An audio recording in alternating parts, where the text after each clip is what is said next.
This video is sponsored by Card Kingdom. If you're struck with the urge to buy any cards on this list, cardkingdom.com is a great place for singles. Hello everyone, I'm Nitahone, and it is Friday, and that means it's time for another MTG Top 10. It is finally here, my Top 10 on Dimir, which I think I finally figured out how to pronounce. I was in the middle of reviewing cards with the color identities of the 5 guilds and guilds of Ravnica when October came, and then I had to do Halloween-inspired MTG Top 10s every Friday of that month. But now that October's finally over, we can finally look at the final guild and guilds of Ravnica, and that's Dimir. To be eligible for this video, a card needed to have a blue and black color identity. Before I get started, a quick reminder on how I score these lists. Pro Tour, Legacy, and Vintage Championship top 8s are all worth 2 points, and a Grand Prix top 8 is worth 1 point. Now let's look at number 10. At number 10, we have the dragon that represented the blue-black color pair in Fate Reforged, and that's Selim Gar, the Drifting Death.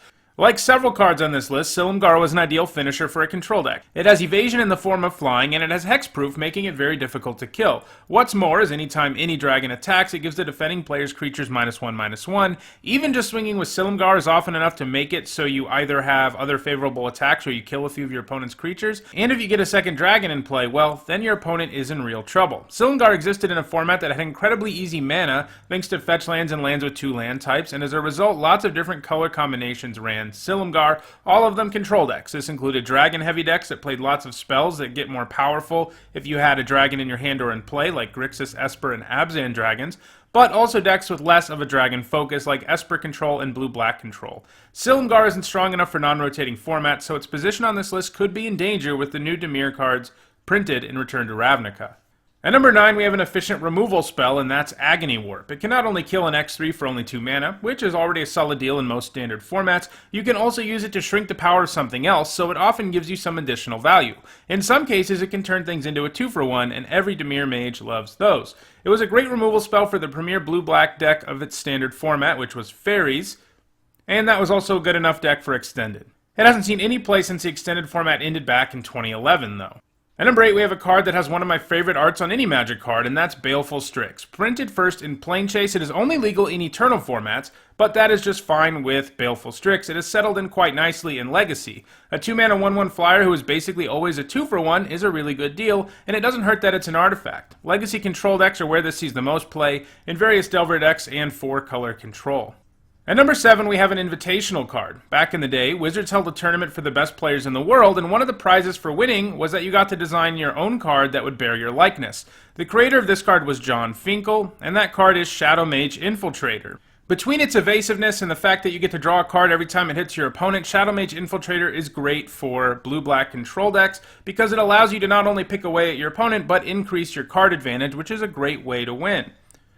In Odyssey Block, it starred alongside the dominant Psychotog and blue-black control decks. Infiltrator was also reprinted in 2007 in Time Spiral as a time-shifted card and enjoyed success in that block format as well, once again being a big part of blue-black control decks. It also found success in Standard both times through, first managing a Grand Prix Top 8 in 2002 in a Battle of Wits deck, and in 2007 it showed up in a makeshift Mannequin Reanimation deck in Standard. It also has a lone extended Pro Tour Top 8, which it managed in a blue-black Reanimator deck. It hasn't seen play since 2007, though.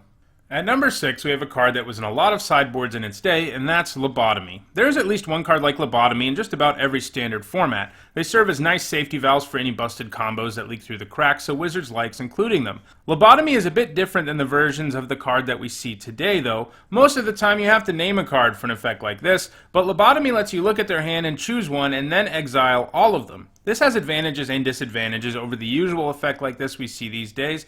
In terms of advantages, you pretty much always get a card out of their hand, assuming they have more than basic lands in their hand anyway, and you don't have to know everything about your opponent's deck to get value here. In terms of disadvantages, if your opponent's key combo piece isn't in their hand, you can't go after it. It had 2 shots at both Block and Standard because it was printed in Tempest and in Invasion a couple of years later, making it legal in Standard for about 4 years. Its first time in Block, it was useful for disrupting Living Death Reanimation decks. The second time, it was useful at getting rid of Yawgmoth's agenda. In Standard, the first time it could disrupt recurring Survival Reanimation decks, and the second time through, it could go after win conditions like Psychotog or Opposition.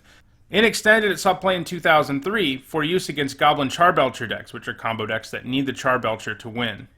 At number 5, we have the only Planeswalker to make the list, and that's Ashiok Nightmare Weaver. 3 mana Planeswalkers have a history of power, and Ashiok Nightmare Weaver is no exception. Between offering a win condition by milling out your opponent and allowing you to gain card advantage by using the creature cards you exile from your opponent's deck, which in turn protect Ashiok and allow the loyalty to just keep ticking, Ashiok is pretty awesome. Ashiok was one of the main win conditions in the bug control decks of Theros Block Constructed, and served the same role in many standard control decks such as Esper Control, Esper Dragons, and Blue-Black Control. In the last year, Ashiok even has a Grand Prix Top 8 in Modern in a Lantern Control deck, a deck that likes to make sure your opponent never draws anything useful, and the +2 ability can help make that happen.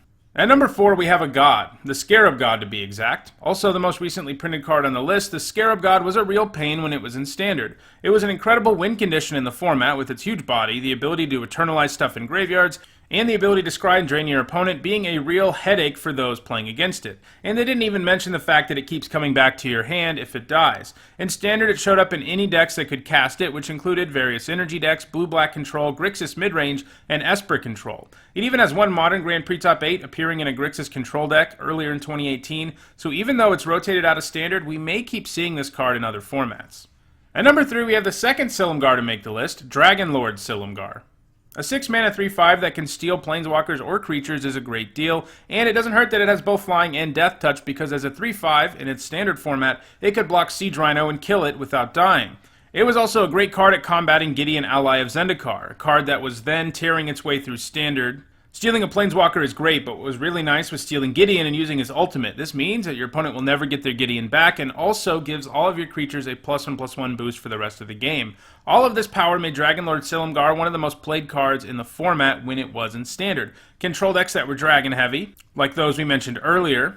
It also saw play in Blue-Black Control, Dark Jeskai, Grixis Control, and Sultai Control. It has never seen play in non-rotating formats, and it doesn't seem like the most likely candidate to do so because 6 mana is way too slow for those formats. At number 2, we have one of the most powerful control deck win conditions of all time, and that is Psychotog. Also one of the most underrated cards ever. When Psychotog was first revealed, everyone pretty much thought it sucked. Turns out, though, that a well-oiled control deck that is full of madness can really take advantage of the ability to discard things for free while also pumping up Dr. Teeth here. It really wasn't all that hard to swing for lethal with it, and you could just hold up counter magic and card draw spells until you could blast your way through your opponent's defenses and swing for lethal. It is definitely the kind of card where if you haven't had the misfortune of playing against it, it's hard to understand just how good it is. Eponymous Blue-Black control decks showed up in multiple formats, including Block, Standard, and Extended. It had dominant showings, especially in Standard and Extended, but the most impressive of all was at Worlds in 2002, where the Standard format was played, and 6 of the top 8 decks were Psychotog decks. It hasn't managed a top 8 in any format since 2007, and barring a Standard legal reprint or something, it isn't a likely candidate to move up this list, as Legacy and Vintage don't really need something like Psychotog these days. And at number 1, we have what is surprisingly the only card to make the list that actually has a Dimir watermark. That's kind of crazy since about half of all the other lists were actual cards representing their guild. But anyway, our number 1 is Nightvale Spectre. Nightvale Spectre has aggressive stats and essentially draws you a card every time you hit your opponent, which is pretty awesome. In addition to just being good in a vacuum, it benefited further from being in Standard when Theros Block was, where Devotion was a big theme, and the hybrid mana on the Spectre provided you both 3 black and 3 blue Devotion. As a result, its primary home in Standard was in Devotion decks involving those colors like Dimir, Mono Black, and Mono Blue. It also mixed in a few appearances in random control decks like Esper and Blue-White, but Devotion decks are where it did the most work. It hasn't seen play anywhere since rotating out of Standard in 2014, and I don't think it's super likely to do so going forward. Well, that does it for this week's MTG Top 10. Finally, all 5 guilds featured in Guilds of Ravnica have been covered. Next week, we'll look at something different. If you enjoyed this video, don't forget to like it and share it so others can enjoy it too. If you want to make sure you catch future MTG Top 10s, don't forget to subscribe and click on the bell icon so that you can get notified every time I post a new video. Thanks for watching.